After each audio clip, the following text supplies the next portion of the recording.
কাশ্মীরের পেহেলগামের পর পাকিস্তানে ভারতের পাল্টা ক্ষেপণাস্ত্র এরকম মধ্যে আবারও সামনে এসেছে ৬ বছর আগের একটি পুরনো আশঙ্কার কথা। ২০১৯ সালের অক্টোবর মাসে বিবিসি বাংলায় প্রকাশিত এক প্রতিবেদন ঘুরপাক খাচ্ছে সামাজিক যোগাযোগ মাধ্যমে, যার শিরোনাম ছিল পাকিস্তান ও ভারতের মধ্যে পারমাণবিক ২০২৫ সালে প্রায় ১২.৫ কোটি মানুষের যুক্তরাষ্ট্রের গবেষণা। এই গবেষণাটি করেছিল যুক্তরাষ্ট্রের রাটগার্স বিশ্ববিদ্যালয়। প্রতিবেদনটিতে বলা হয়েছিল কাশ্মীর ইস্যুকে কেন্দ্র করে ২০২৫ সালে ভারত ও পাকিস্তানের মধ্যে একটি সর্বাত্মক পারমাণবিক বেঁধে যেতেই পারে।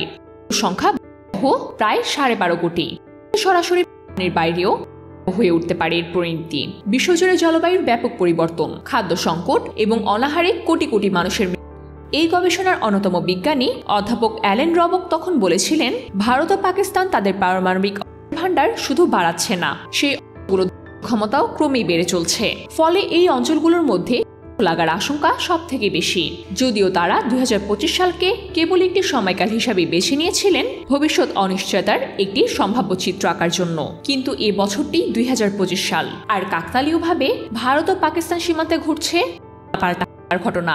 ভারত গত মঙ্গলবার রাতে পাকিস্তানের একটি সামরিক ঘাঁটিতে চালিয়েছে বলে দাবি করছে ইসলামাবাদ। পরদিন পাকিস্তানও জবাব দিয়েছে সীমান্ত এলাকায়। দুই পারমাণবিক শক্তিধর দেশের এই উত্তেজনা কতদূর যাবে তা নিয়ে চিন্তিত কূটনীতিকরা।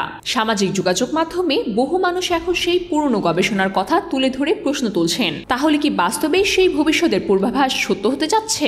অধ্যাপক রবক অবশ্য তখনই সতর্ক করেছিলেন, পরমাণু অস্তিত্বই প্রমাণ করে এগুলোর একদিন ব্যবহার হতে পারে। যদি এসব কোনো যৌক্তিক প্রয়োজন না থাকে তাহলে এগুলোকে করে দেওয়া উচিত। ২০১৭ সালে জাতিসংঘে একটি পারমাণবিক নিষ্ক্রিয়করণ চুক্তি হয়েছিল, যা এখন পর্যন্ত মাত্র ৩২টি দেশ অনুমোদন করেছে। ৫০টি দেশের অনুমোদন ছাড়া এই চুক্তি কখনোই কার্যকর হবে না। এখন প্রশ্ন আসে, বিশ্বকে যথেষ্ট দ্রুত এগোচ্ছে নিরস্ত্রীকরণের পথে। কাশ্মীরকে ঘিরে ভারতের সঙ্গে পাকিস্তানের শত্রুতা নতুন কোনো বিষয় নয়। তবে এই ২০২৫ সালে কি সেই আশঙ্কার বাস্তব রূপ ঘটতে যাচ্ছে?